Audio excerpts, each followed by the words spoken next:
안녕하세요. 전 경기도에 살고 있는 40대 초반의 여성입니다. 전 요즘 오랫동안 잊고 있었던 행복을 되찾아가며 살아가고 있어요. 워낙 어린 시절부터 인생이 평범치 않아 잊고 있었던 평범한 일상 속 행복이죠. 여러 일을 경험하게 되면서 우리의 행복은 절대 멀리 있지 않다는 걸 느끼게 됩니다. 가족과 대화를 나눌 때, 식사를 할 때, 아무 말 없이 같이 있을 때 등등 아주 일상적인 순간들이 가장 행복할 수 있다는 걸 최근 들어서는 더 뼈저리게 느끼게 되는 것 같아요. 어쩌면 누구나 다 아는 이 이야기를 제가 뼈저리게 느꼈다는 말까지 사용하면서 일하게 되었는지 궁금해 하시는 분들이 많으실 텐데 오늘 할 이야기가 그 경험에 대한 이야기입니다. 그럼 저에게 지금까지 어떠한 일들이 있었는지 이야기해 보도록 하죠. 어린 시절 저희 집 형편은 가난했습니다. 하지만 다른 친구들 부럽지 않게 행복했어요. 부모님께서는 항상 웃음이 끊이지 않으셨고 그러한 부모님 밑에서 자라고 있었던 저는 집안의 경제력과 상관없이 아주 행복한 유년 시절을 보내고 있었죠. 그런데 아빠가 교통사고로 세상을 떠나시게 되면서 웃음이 끊이질 않던 집은 작은 말소리 하나 들리지 않는 집으로 변하게 되었습니다. 아빠가 살아가실 때도 힘들었던 저희 집 형편은 더 어려워질 수밖에 없었고 가정주부이시던 엄마가 자빌과 아르바이트를 하시며 겨우 생계를 유지하게 되었죠. 저를 데리고 사는 것만 해도 엄마에게는 벅찬 일이었을 텐데 아들을 잃게 된 할머니는 매일같이 집으로 찾아와 엄마에게 남편 잡아먹은 여자라며 괴롭히고는 했습니다. 니년 때문이야. 니년 때문에 우리 장씨가 죽은 거라고. 남편 잡아먹고도 너는 잠이 잘 오냐? 밥은 넘어가? 나 같으면 당장 차도에 뛰어들어 남편을 따라갈 텐데 독한 년 살아보겠다고 발버둥을 쳐? 한번 두고 보자. 니년이 잘 살 수 있나? 우리 아들 잡아먹어도 잘 살 수 있을지 두고 보자고. 엄마 역시 아빠를 따라가고 싶은 마음이 굴뚝 같았을 거예요. 진지하게 아빠를 따라갈 고민을 하고 있는 모습을 여러 차례 보았으니까요. 하지만 혼자 남게 될 저 때문에 엄마는 억지로 살아갈 결심을 하셨던 것 같았습니다. 그런 굳은 결심에도 불구하고 세상은 엄마가 제정신으로 견뎌내기에는 너무 가혹했던 것 같아요. 아빠가 돌아가시고 난 이후 엄마는 빠르게 어두워지기 시작하셨고 어린 제가 엄마에게 말을 붙이기도 힘들 정도였죠. 그런데 어느 날부터인가 엄마가 달라지기 시작했어요. 마치 아빠가 살아계실 때처럼 밝은 얼굴로 저를 대해주셨죠. 동네에 있던 교회를 다니고 나서부터였습니다. 밝아지는 엄마의 얼굴을 보며 그때는 다 모든 게 제자리에 찾고 잘 되어가고 있다고 생각을 했죠. 하지만 방향만 달랐을 뿐 나쁜 상황으로 가고 있는 건 마찬가지였습니다. 그걸 중학생이 되기 전에 알게 되었죠. 엄마가 다니고 있던 교회는 정상적인 교회가 아니었습니다. 흔히 말하는 사이비 종교 집단이었죠. 이러면 교회를 지칭하고 있었고 보고 공부하는 책도 성경이긴 했지만 목사를 신적인 인물로 추대하며 무조건적인 믿음을 요구하는 곳이었습니다. 교리만 문제였다면 단순한 사이비 종교 문제로 생각했을 거지만 문제는 하나 더 있었죠. 엄마는 평소 일하던 곳 이외에 교회에서 연결된 공장에서 잠을 줄여가며 일을 했습니다. 한마디로 노동력 착취를 당했던 거죠. 거기다 일을 한 것에 대한 정당한 대가도 받지 못했고 다른 곳에서 받은 월급의 거의 전부를 헌금으로 바치며 생활했어요. 그러다 보니 정상적인 생활이 거의 불가능한 상황이었습니다. 학교를 다니게 되면서 내야 하는 학급비마저 내기 힘든 형편이라는 걸 알게 되면서 엄마가 지금까지 교회에 착취를 당하고 있다는 걸 알게 되었던 저는 사이비 교회에 빠져있는 엄마를 정상적으로 되돌려 놓기 위해 애를 쓰게 되었어요. 나이는 어렸지만 사이비에 빠진 사람을 구해내는 게 쉬운 일이 아니라는 건 알고 있었습니다. 그래도 엄마의 하나뿐인 딸이 간절히 하는 부탁이라면 들어줄 거라고 생각했죠. 엄마, 다니고 있는 교회 안 다니면 안 돼? 거기 이상한 교회 같단 말이야. 어느 교회에서 신도한테 일을 시켜. 그것도 월급도 주지 않으면서. 거기다 우리 이 정도로 못 살 형편은 아니잖아. 나 엄마가 헌금 봉투에 넣은 돈 세어봤어. 어느 누가 한 달에 버는 돈 거의 전부를 헌금 봉투에 넣어. 거기 교회 사람들 뻔히 우리 집 형편 알고 있잖아. 거기 목사도 그렇고. 그런데 그 돈을 받는 게 말이 된다고 생각해? 엄마 지금 사이비 종교에 빠진 것 같아. 그러니까 당장 그 교회 말 끊어야 해. 윤주, 너 어디서 그런 마귀 사탄 같은 소리를 해? 우리가 지옥에 안 끌려가고 살고 있는 게 전부 목사님 덕분인데 너 사람 목숨값을 돈과 바꿀 수 있을 것 같아? 우리가 이렇게라도 살 수 있는 건 목사님께서 온 힘을 다해 사탄 마귀들을 막아주시고 있었어야. 그리고 준비해야 해. 언젠가 목사님께서 이 세상을 벌하시겠다 마음먹으셨을 때 구원받으려면 목사님께 더 큰 믿음을 보여야 한다고. 윤주야, 그 돈 목사님께서 이 세상에 천벌을 내릴 때는 다 필요 없는 돈이야. 그야말로 종이 쪼가리에 불과하다고. 너도 이제는 마냥 어린애가 아니니까 더 큰 일을 지키기 전에 목사님 앞으로 가서 회개하고 점화 받자. 사이비 종교에 빠진 모든 사람들이 그렇듯 엄마는 교회에서 목사가 하는 말이 세상의 진실이라고 믿고 있었습니다. 내가 사랑하는 엄마이긴 하지만 소름 돋을 정도의 광기 어린 눈빛을 보자 이대로 두고 보고 있으면 안 되겠다고 생각했어요. 엄마가 저렇게 된 일이 한 집에서 생활하고 있었던 제 탓이라고 느껴졌죠.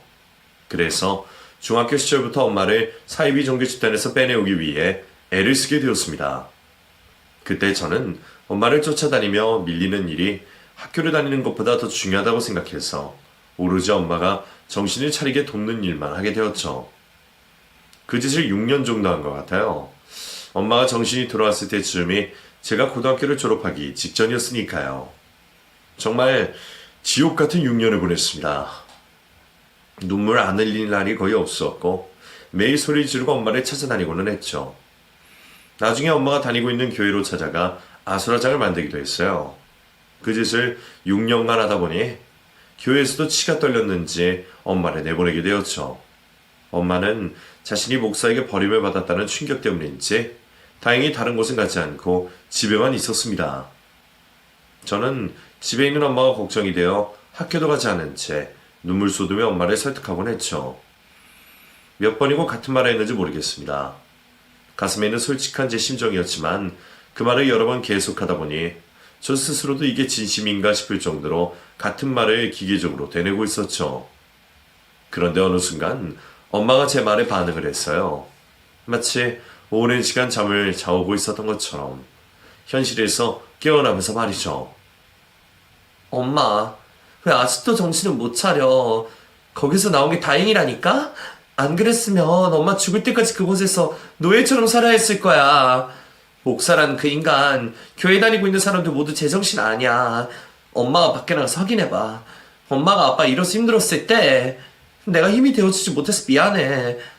엄마 곁에는 나밖에 없었는데 내가 힘이 되어주지 못해서 미안하다고. 내가 잘못했어. 그러니까 이제 제발 좀 정신 좀 차려. 언제까지 말 한마디 없이 하늘만 멍하니 보고 있을 거야. 엄마 제발. 윤주? 윤주야, 너 왜 울고 있어? 우리 딸 왜 울어? 엄마 때문이구나. 엄마 때문에 우리 윤주가 울고 있었구나. 엄마가 미안해. 엄마가 정신 못 차리고 우리 윤주 힘들게 해서 미안해. 아직도 그날을 잊지 못합니다. 정말 오랜만에 엄마가 제 이름을 과거의 엄마처럼 불러주었거든요. 그날 이후 엄마는 아주 조금씩이지만 심취되어 있던 종교에서 헤어나오는 모습을 보였습니다. 그 모습을 보며 저도 얼마 남지 않는 고등학교 생활을 잘 마무리할 수 있었죠. 사이비 종교 집단에 빠져 세뇌가 되어 있던 엄마를 겨우 되찾게 된 이후 제가 고등학교를 졸업하자마자 살고 있던 지역을 떠나게 되었습니다. 혹시 그 종교단체에서 엄마를 다시 포섭할까 싶었어요. 또 그들이 찾아오지 않는다고 하더라도 엄마 스스로 찾아가 다시 종교에 심취하게 될까 싶어서 내린 결정이었죠. 그건 외에 다른 이유와 계획이 있어서 살고 있던 지역을 떠난 건 아니었습니다. 정확히 말하면 계획을 세울 수가 없었죠. 학업에 매진을 해야 하는 시기 종교에 빠져있는 엄마를 구해내기 위해 쫓아다니다 보니 공부를 할 시간도 없었고 학교에서는 엄마로 인해 이상한 소문이 나게 되면서 친구들도 사귀질 못했습니다. 그래서 고등학교 졸업 이후 제 성적으로는 대학을 진학할 수도 없었고 앞날을 같이 고민하고 상의해줄 친구도 없었기에 무작정 종교단체를 피할 수 있고 일자리가 많은 곳으로 올라갔던 것이에요. 그렇게 새로운 보금자리를 잡았어도 힘든 상황은 여전히 이어졌습니다. 엄마는 아직 완전히 회복이 되었던 상황이 아니었기 때문에 저 혼자서 아름아름 찾아낸 2단 치료센터에서 치료받게 했고, 엄마를 대신해 가장이 되었던 저는 이를 가리지 않고 최대한 시급이 센 곳에서 일을 시작하게 되었어요. 종교단체로 인해 여러 번 이사를 해야 할지도 모르니 벌어놓을 수 있을 때 최대한 돈을 많이 벌어놔야 한다고 생각했죠. 나중에 엄마에게 제대로 된 정신과 치료를 받게 하려면 돈이 많이 필요할 것 같았습니다. 그렇게 엄마 이외에 다른 생각을 하지 않고 일만 하며 살게 되었죠. 시간이 지나며 엄마는 점점 더 나아지게 되었습니다. 종교를 알기 전과 거의 비슷해져 갔지만 엄마 역시 과거 종교 집단 사람들에게 당한 기억 때문인지 사람들과 사회적 교류는 잘하지 않으려고 했죠. 저와 유일하게 대화를 나누며 지내긴 했지만 그 역시도 저에게 가진 죄책감 때문인지 전처럼 밝은 모습은 보이지 않으셨어요. 그러다 보니 우리 두 모녀는 집안에서 함께 있으면서도 서로 필요한 대화를 제외하곤 별다른 소통 없이 지내게 되었죠.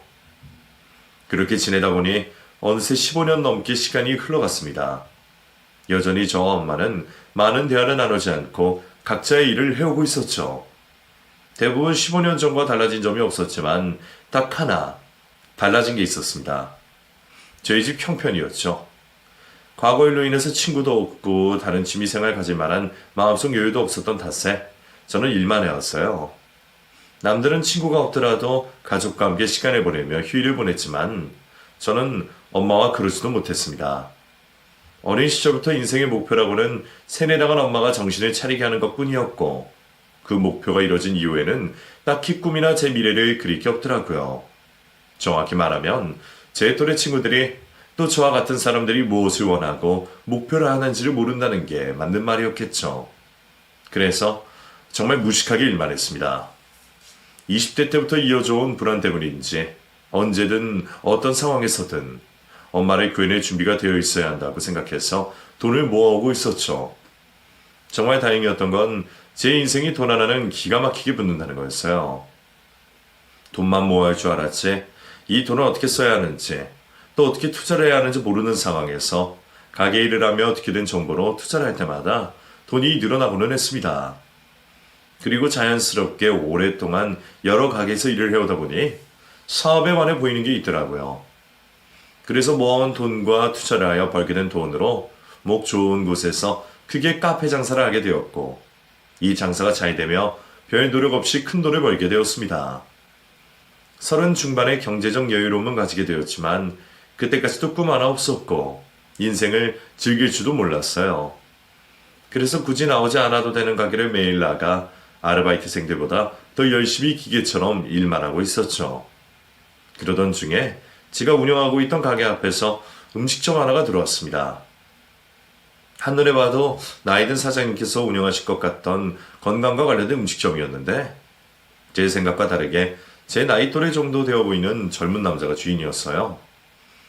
그 음식점 사장님이 이후에 저의 남편이 될 사람이었죠. 처음 개업을 하게 되었다며 저에게 찾아와 떡을 주는 남자는 매일 가게 문을 열 때마다 아는 척을 해오고 쉬는 시간마다 저희 가게를 찾아와 저에게 이런저런 질문을 하기 시작했습니다.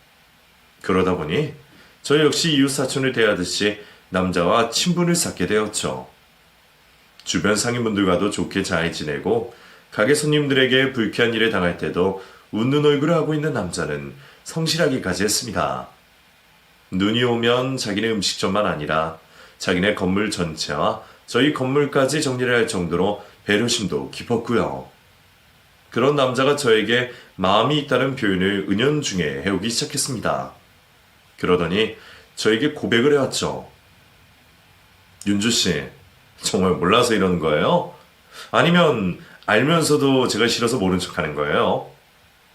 네? 제가 뭘 모른 척을 한다는 말이에요. 나 윤주씨에게 관심 있는 거 말이에요.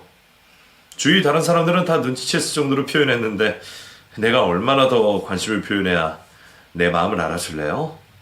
나 윤주씨 이성으로서 좋아해요. 윤주씨는 어떨지 모르겠지만 저는 윤주씨와 마주볼 때마다 떨려서 이렇게 말하는 것도 항상 힘들다고요. 나 제법 괜찮은 사람이에요. 잘 모르겠다면 친구처럼 만나가면서 알아가도 되잖아요.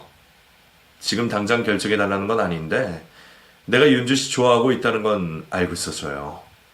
고백은 정식으로 나중에 할 테니. 용기 있게 저에게 마음이 있다는 말을 하는 남편이 멋있었습니다. 하지만 그럼에도 제 대답은 이미 결정되어 있었어요. 거절이었죠. 여러 이유가 있었지만 가장 큰 이유는 오랜 시간 동안 다른 사람과 감정의 교류를 나눠본 적이 없다는 거였습니다. 가게 일을 하면 이모들과 친하게 지내고 내 가게를 시작하고 나서는 아르바이트생들과 일상을 이야기할 정도로 20대 시절에 비하면 사람들과 의사소통을 잘해오고 있었지만 그건 내 감정의 테두리밖에 사람들이었어요. 내 속마음을 나누는 사람은 한 명도 없었죠. 그 당시에는 엄마와도 서로에 대한 감정을 이야기하지 않았을 때였으니까요. 그래서 두려웠습니다. 누군가와 연애를 한다는 게, 또 내 감정을 누군가에게 솔직하게 표현해야 한다는 게 말이죠. 그래서 얼마 뒤 남편이 해오는 고백을 거절하게 되었습니다. 그런데 남편은 지속적으로 저에게 자신의 마음을 받아달라며 애정 표현을 해왔어요. 그런 모습이 지속되다 보니 주변에 있던 상인분들께서 다들 한마디씩 거두기 시작했죠. 사장님, 이제 저 총각 마음 좀 받아줘요. 총각 엄청 성실하고 열심히 살 텐데. 내가 살아봐서 아는데 저런 사람이 여자 고집시키진 않는다니까. 응? 둘이 나이도 비슷해 보이고 잘 어울리던데. 그러게, 여기 찻집 사장님이 말할 정도면 진짜 괜찮은 사람인 것 같은데. 나야 부동산 계약할 때밖에 못 봐서 성격은 잘은 모르지만 저 청년 대단하기는 해. 사실 이건 나밖에 모르는 비밀인데 음식적한다고 계약할 때 보니까 여기 건물주분 아들이었다니까. 그러면 임대료 없이 들어오거나 척해받아도 되잖아. 그런데 두 사람 모두 다 자기들이 그런 식으로 계약서 작성하면 여기 건물에서 장사하는 분들은 뭐가 되냐고 말하면서 10원 한 장 서로 봐주는 게 없었다니까. 인테리어비도 싹 했고 나갈 때 원상복구 조약도 그대로야. 요즘 세상에 저런 부모나 자식이 흔치 않지. 특히 남편과 같은 건물 내에 있는 상인분들이 적극적으로 남편을 추천했습니다. 다들 요즘 보기 힘든 성품의 남자라며 입을 모아 칭찬을 했죠. 지속적으로 저에 대한 마음을 표현하고 주변에서도 성품이 좋은 사람 같다고 하니 내가 너무 방어적으로 남편을 대하는 게 아닐까라는 생각이 들었습니다. 좋은 남자라고 한다면 다시는 저에게 오지 않는 기회일지도 몰랐어요. 그래서 다시금 해오는 남편의 고백을 받아들였죠. 그렇게 저의 첫 연애가 시작되게 되었습니다. 기대가 많으면 실망도 큰 법이라고 하는데 남편과 하게 된 연애는 실망이라고는 하나도 없던 연애였죠. 자상하고 배려심 깊은 남자는 이전까지 느껴보지 못한 행복을 저에게 안겨주었습니다. 거기다 만나기 전에도 착한 사람이라는 건 알고 있었지만 제 생각 이상으로 선한 사람이라는 것도 알게 되었죠. 남편은 교회를 다니며 매주 봉사활동을 다니고 있었어요. 정기적으로 방문하는 봉사활동뿐만 아니라 가게 시간이 날 때마다 근처 봉사활동을 다니다고 했죠. 요양원과 보육원, 유기견 보호소까지 안 다니는 곳이 없다고 했습니다. 남편은 자신의 선한 행동을 저와 같이 하고 싶었는지 같이 하자며 먼저 제안도 했었죠. 윤주, 너도 봉사활동 같이 해보지 않을래? 어려운 거 아니야. 가게 일보다도 쉽고 봉사활동하는 것마다 고맙다는 말 들으면서 하는 일이라 하면서도 힘이 솟는다니까. 나도? 미안. 나한테는 사정이 좀 있어서 그냥 하는 거란 모르겠는데 어떤 시기든 종교와 관련된 일에 좀 그렇네. 교회에서 한다고 해서 전도시키고 강제로 기도시키고 그러진 않아. 그냥 교회 이름으로서 가는 것 뿐이지. 사실 내가 어린 시절에 겪은 일이 있었거든. 그래서 아무리 좋은 곳이라고 해도 종교라고 하면 모든 연관되기가 싫어서 미안해. 그렇다고 윤석 씨 교회 다니는 걸 부정적으로 보는 게 아니야. 나랑 엄마에게만 해당되는 일이거든. 결국 말을 하다 보니 어린 시절 엄마와 있었던 일들을 말하게 되었습니다. 오랜만에 그 이야기를 스스로 하다 보니 감정이 북받쳐 올라 눈물까지 흘리게 되었죠. 남편에게 말을 다 하고 나니 괜히 말했다 싶었어요.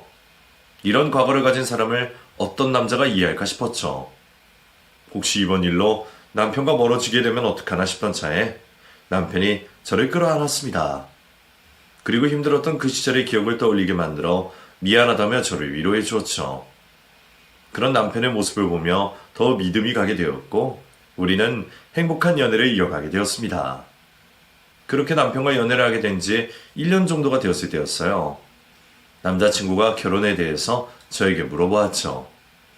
솔직히 남편에게는 미안했지만 저 스스로는 결혼에 대해 생각이 없었습니다.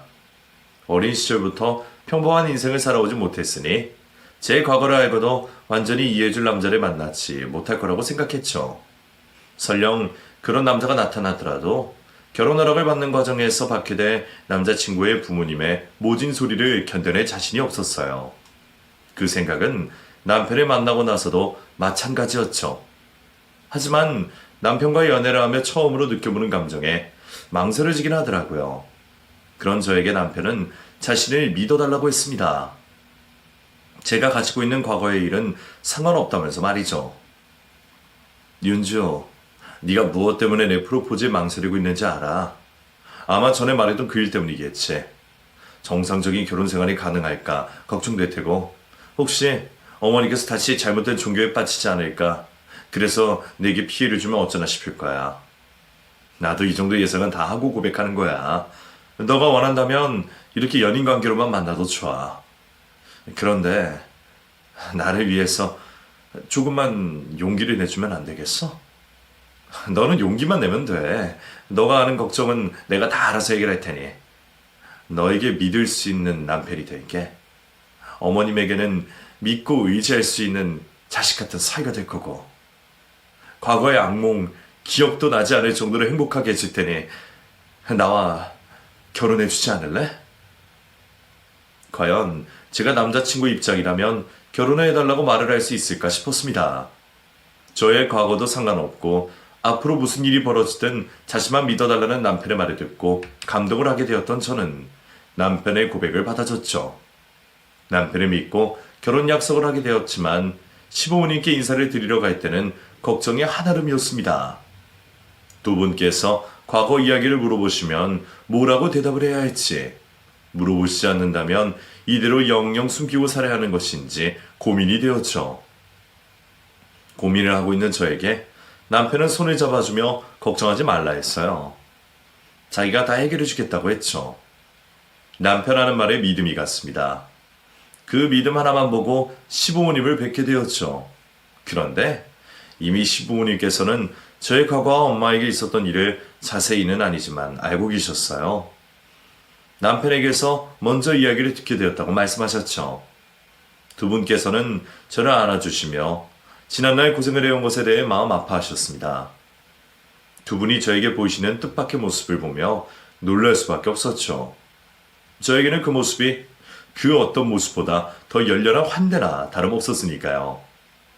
남편보다 더 다정하시고 착한 성품을 가진 시부모님께서는 인사를 드리러 온 그날 당장 저를 며느리라고 부르시며 저를 한 가족 식구로 맞이해 주셨습니다. 그리고 남편을 만난 엄마도 배려심 깊고 착한 남편을 보며 저와의 결혼을 허락해 주셨죠. 제가 예상해왔던 결혼 준비 과정과 달리 너무나도 순조로운 모습에 놀랄 수밖에 없었습니다. 이 모든 게 다 좋은 남편을 만난 덕분이라고 생각하게 되었죠. 그렇게 저는 연애에서부터 결혼 준비까지 너무나도 행복한 감정을 이어가며 결혼식을 올릴 수 있었어요. 결혼 이후 남편은 정말 자신이 한 말을 지켜나갔습니다. 엄마에게는 정말 친아들처럼 행동하며 저보다 더 잘 모셨죠. 애정 표현은커녕 엄마와 대화도 자주 하지 않는 저와 달리 남편은 하루에도 몇 번씩이고 엄마에게 전화를 했고 저에게는 말도 하지 않고 엄마와 시간을 보내며 저보다 더 친자식같이 행동했어요. 엄마 역시 남편을 친아들처럼 대하며 정말 오랜만에 행복한 얼굴을 보이며 지냈죠. 남편 덕분에 아빠가 죽은 이후 처음으로 완전한 가족이 된 걸 느끼게 되었습니다. 그 외에도 엄마에게는 남편 덕분으로 보이는 긍정적인 변화가 많이 보였어요. 매일 집과 일터만 다니고 가족 이외의 다른 사람과는 사회적 교류를 하지 않던 엄마가 어느 날부터 외출도 하고 친구도 사귀고 있었죠.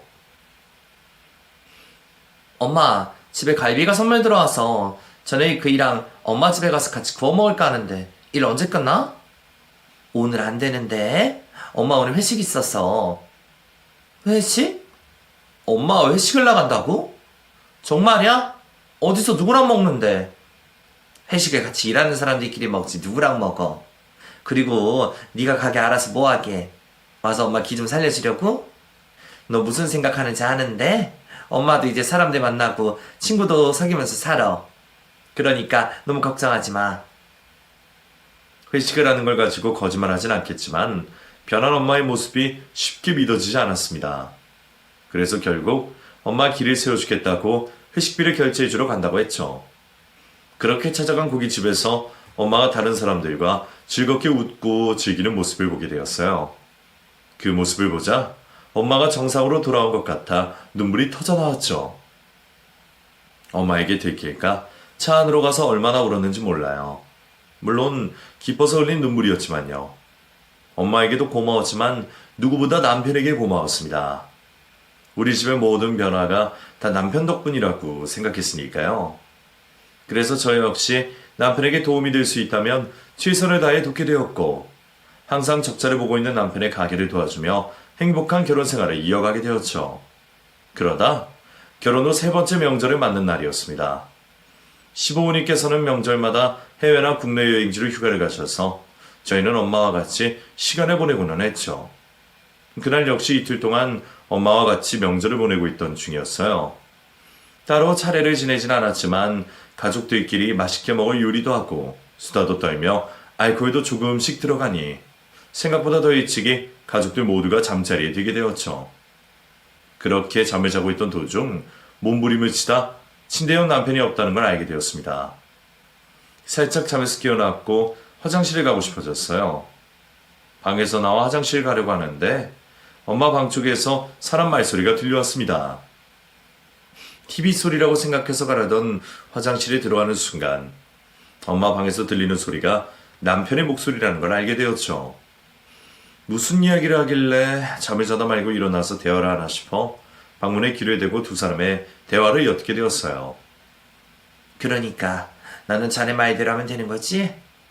네, 제가 다 알아서 할게요. 윤주 제가 끝까지 책임질 테니 걱정하지 마세요.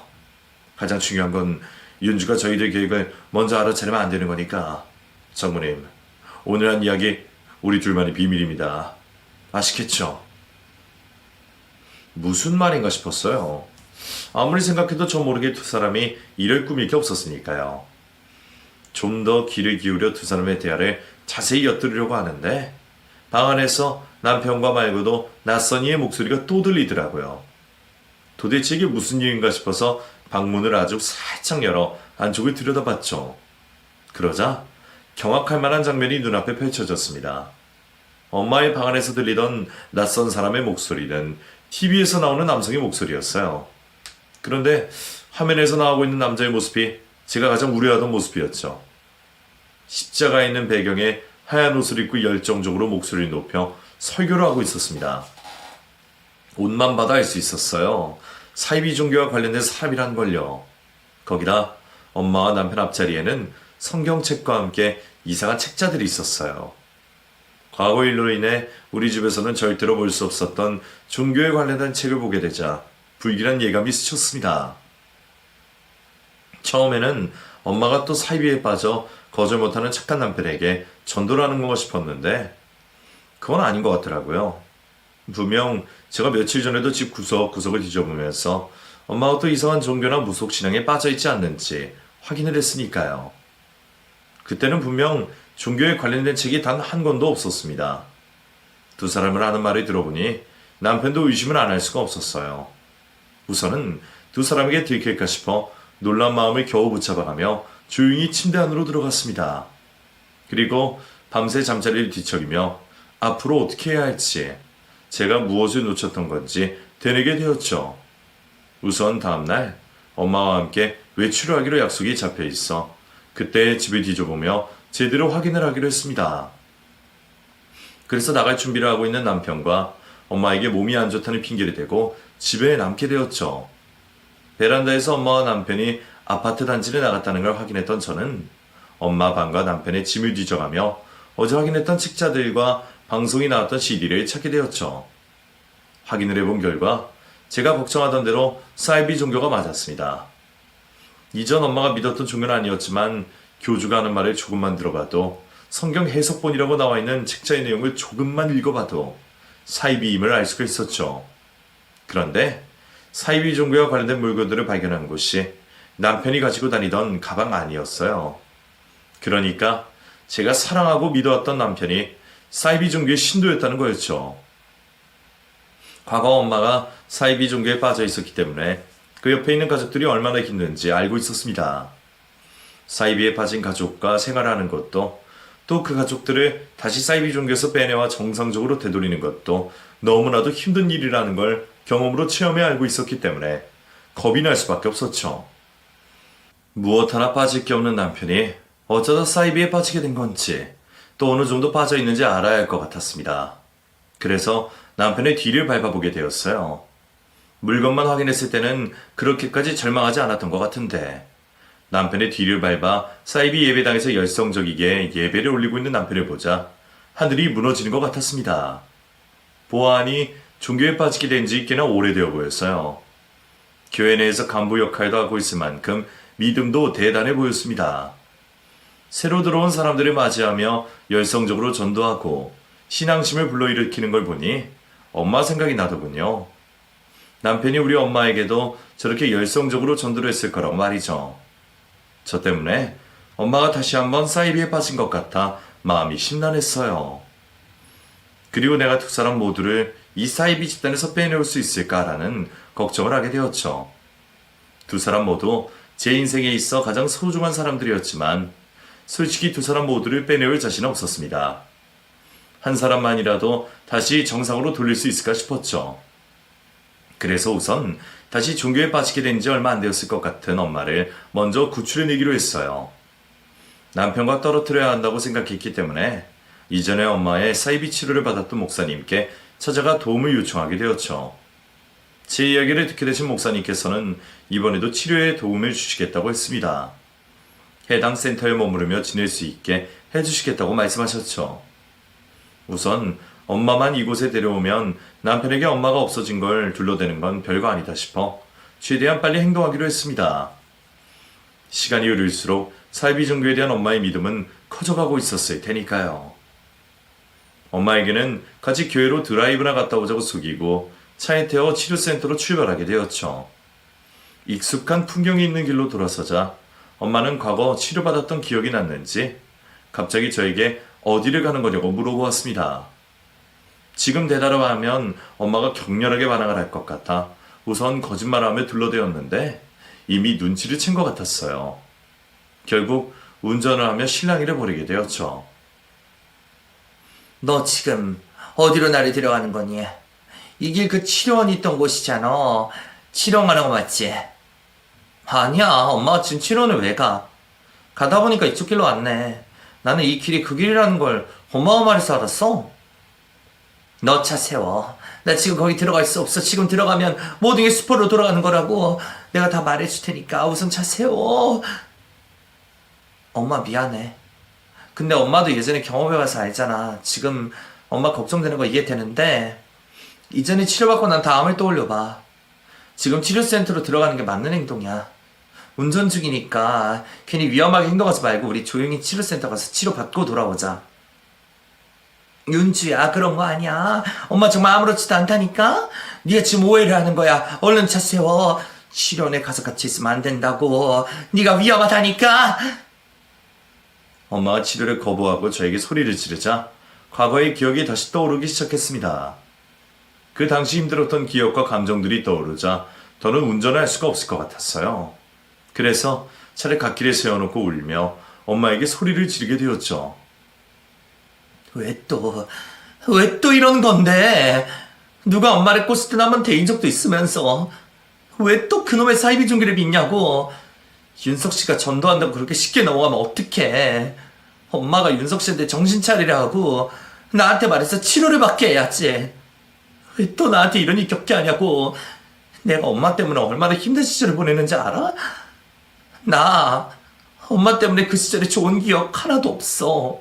그런데 엄마 탓 안 하고 살잖아. 그러면 엄마도 내 생각 좀 해줘야지. 왜 항상 엄마 편인 내가 있는데 그런 말도 안 되는 것들 믿고 있냐고 왜?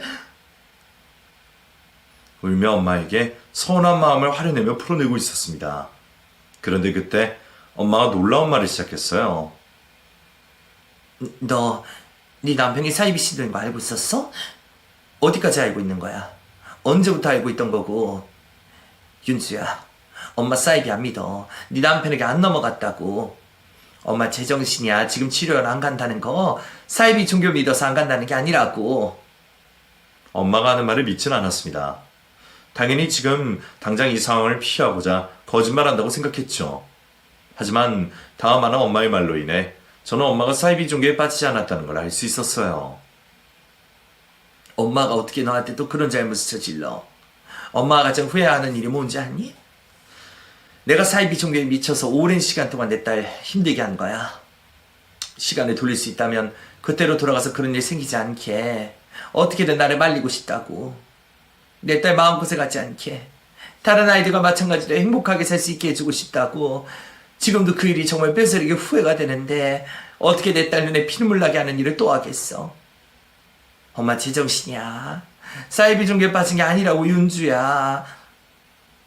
엄마의 진실된 말과 눈빛을 보자 이전 사이비 종교에 빠졌을 때와 다르다는 걸 알 수 있었습니다. 그렇다면 왜 엄마는 남편에 따라 사이비 종교를 믿는 척하고 있는지 궁금해졌죠. 엄마, 그러면 이번 추석에 윤석 씨랑 나 자는 사이에 했던 말은 뭐야? 왜 믿지도 않으면서 남편 따라 사이비 믿는 척을 하는 건데?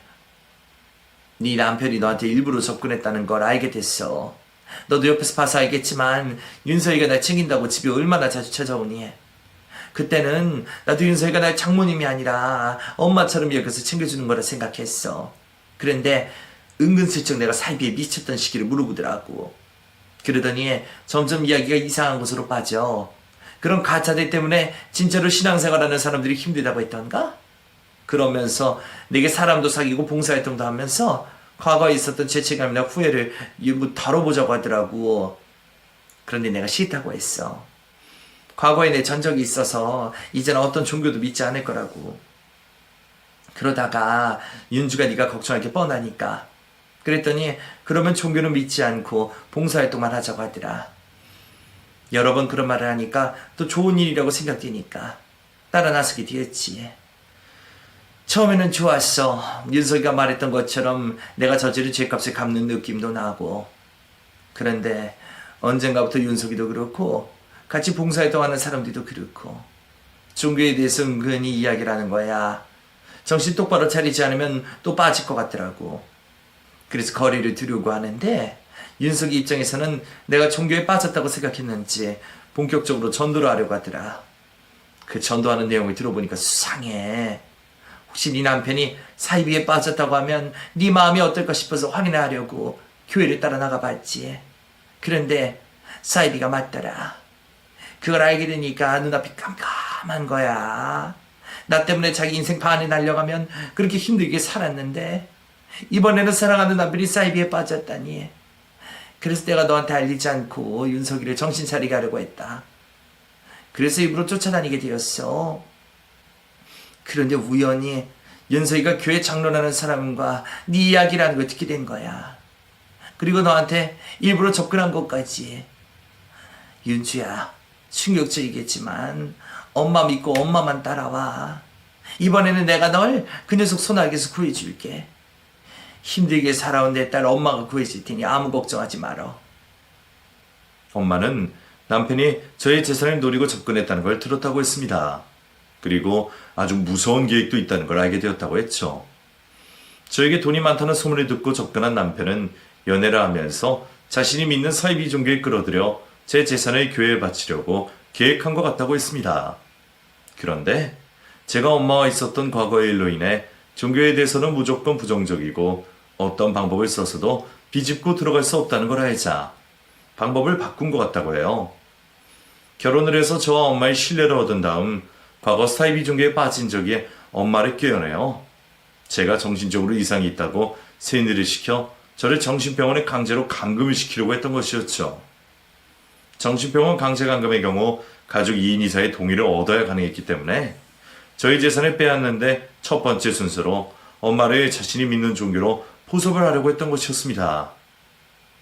그런데 엄마는 이 내용을 따라간 교회에서 우연히 듣게 됐고 다시 한번 딸이 힘든 상황을 겪게 만들 수 없어 연기를 하고 있었던 거죠. 엄마는 증거를 모으고 있다고 말했습니다.